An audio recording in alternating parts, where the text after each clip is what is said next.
नमस्ते विद्यार्थियों, कक्षा 10 विज्ञान पेपर सॉल्यूशन 80 मार्क्स का पेपर है जिसमें पाठ का समावेशन है पाठ 1-2 केमिस्ट्री के, 3, 5 और 6 जीव विज्ञान के, 9 और 10 फिजिक्स के और पाठ 13 पर्यावरण के, जिसका विभाग ए और विभाग बी पूर्ण हुआ। आज हम देखेंगे विभाग सी। विभाग सी जो कुल 24 अंक का है, जिसमें प्रत्येक सवाल 3 अंक के हैं। जो सवाल नंबर 27 से लेकर 34 से प्रश्न नंबर 27, निम्नलिखित रासायनिक अभिक्रियाओं के लिए संतुलित समीकरण लिखिए। हमें रासायनिक समीकरण दे रखा है, hydrogen plus chlorine gives hydrogen chloride. हमें समीकरण बनाना है उसका। बेरियम क्लोराइड और एल्यूमिनियम सल्फेट के बीच अभिक्रिया से बनता है बेरियम सल्फेट और एल्यूमिनियम क्लोराइड। सोडियम प्लस पानी गिव्स सोडियम हाइड्रोक्साइड और हाइड्रोजन। नेक्स्ट सवाल, संयोजन अभिक्रिया किसे कहते हैं, उदाहरण देकर समझाएं। जिस रासायनिक अभिक्रिया में 2 या 2 से अधिक अभिकारक मिलकर एकल उत्पाद का निर्माण करते हैं, उस अभिक्रिया को संयोजन अभिक्रिया कहते हैं। उदाहरण के तौर पर कोयले का दहन और जल का निर्माण। समीकरण के साथ लिखना है हमें। नेक्स्ट, उष्मा शोषक रासायनिक अभिक्रिया, उदाहरण देकर समझाएं। जिस रासायनिक अभिक्रिया में उत्पाद के निर्माण के साथ साथ उष्मा शोषित होती हो, उस अभिक्रिया को उष्मा शोषक अभिक्रिया कहते हैं। उदाहरण के तौर पर कैल्शियम ऑक्साइड की जल के साथ अभिक्रिया करने पर कैल्शियम हाइड्रोक्साइड बनता है।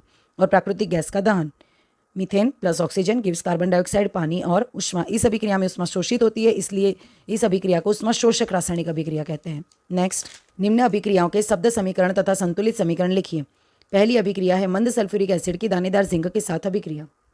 यहाँ पर हमें कहा गया है कि समीकरण भी लिखना है और शब्द समीकरण भी लिखना है, तो हमें लिखना पड़ेगा कि मंद सल्फ्यूरिक अम्ल की दानेदार जिंक के साथ अभिक्रिया से जिंक सल्फाइड और हाइड्रोजन गैस उत्पन्न होती है। तो H2SO4 यानी सल्फ्यूरिक अम्ल plus zinc gives ZnSO4 plus H2। एक और है मंद हाइड्रोक्लोरिक एसिड की मैग्नीशियम पट्टी के साथ अभिक्रिया। तो मंद हाइड्रोक्लोरिक एसिड की मैग्नीशियम पट्टी के साथ अभिक्रिया करने पर मैग्नीशियम क्लोराइड और हाइड्रोजन गैस मुक्त होती है। नेक्स्ट, हमें पता है धातु की एसिड के साथ अभिक्रिया करने पर लवण और हाइड्रोजन गैस मुक्त होता है। एक और सवाल है, धोने के सोडे की बनावट तथा उपयोग लिखिए। तो यह रासायनिक यौगिक सोडियम क्लोराइड से प्राप्त किया जाता है। इसका सूत्र है Na2CO3 × 10H2O। नाम है इसका सोडियम कार्बोनेट डेकाहाइड्रेट। अब हम इसकी बनावट और उपयोग देखते हैं। बेकिंग सोडा को गर्म करके सोडियम कार्बोनेट प्राप्त किया जा सकता है और इस सोडियम कार्बोनेट के पुनः क्रिस्टलीकरण द्वारा धोने का सोडा प्राप्त होता है। फिर हम इसका समीकरण लिख लेंगे। अब इसके उपयोग, प्रयोगशाला में अभिकर्मक के रूप में, कांच, कागज तथा बोरेक्स के उद्योग में, पेट्रोलियम शोधन तथा धातु शोधन में, आग बुझाने वाले यंत्रों में, घरों में साफ सफाई में, जल की स्थायी कठोरता को हटाने के लिए। नेक्स्ट, धातु के भौतिक गुणधर्म बताएं। तो धातु के भौतिक गुणधर्म है जैसे कि धातु चमकीली होती है, उदाहरण के तौर पर सोना, चांदी, तांबा। सामान्यतः धातु कठोर होती है, उदाहरण के तौर पर एल्यूमिनियम, तांबा, लोहा। जबकि सोडियम और पोटेशियम चाकू से काटा जा सकता है। धातु तन्य होती हैं, जैसे कि 1 ग्राम सोने से 2 किलोमीटर लंबा तार बनाया जा सकता है। धातु आघातवर्धीय होती है, यानी उनको पीटकर पतली चादर बनाई जा सकती है। विद्युतीय उष्मीय चालकता, अधिकांश धातुएं विद्युत और उष्मा की सुचालक होती है। अपवाद के रूप में टंगस्टन, लेड तथा मरकरी अचालक है। गलनांक एवं कथनांक, तो धातुओं के गलनांक एवं कथनांक उच्च होते हैं। सोनोरस, धातु की कठोर सतह को टकराने से आवाज़ उत्पन्न होती है। उदाहरण के तौर पर जब हमारी स्कूल की घंटी बजती है तो एक धातु को टकराने से आवाज़ उत्पन्न होगी दूसरी धातु के साथ टकराने पर। गलनांक अर्थात ठोस से द्रव में रूपांतरित होना और कथनांक अर्थात द्रव से बाष्प में रूपांतरित होना। नेक्स्ट, मनुष्य के चेतातंत्र का आयोजन बनाकर उसके सामान्य कार्य लिखें। तो ये आकृति बनानी है हमें, इसकी बहुत ही सरल है। द्रुमिका, कोशिका काय, केंद्रक, यह है तंत्रिकाक्ष और तंत्रिका का अंतिम सिरा। सर्वप्रथम क्या होगा, तो तंत्रिका कोशिकाओं में सूचनाओं का पता लगाया जाएगा विशिष्ट सिरों द्वारा यानी द्रुमिका द्वारा, जो एक रासायनिक क्रिया द्वारा विद्युत आवेग उत्पन्न करेंगे। अब ये जो विद्युत आवेग हैं ये द्रुमिका से जाएंगे कोशिकाओं तक, कोशिका काय तक पहुंचे जाएंगे। कोशिका काय से जाकर आगे तंत्रिकाक्ष तक पहुंचते हैं। तंत्रिकाक्ष से होते हुए अंतिम सिरे तक पहुंचा जाएगा। अब अंतिम सिरे में यह विद्युत आवेग कुछ रसायनों का विमोचन करता है जो अगली तंत्रिका कोशिका की द्रुमिका तक जाता है। इस प्रकार सूचनाओं का विद्युत आवेग द्वारा शरीर के एक भाग से दूसरे भाग तक संवहन होता है।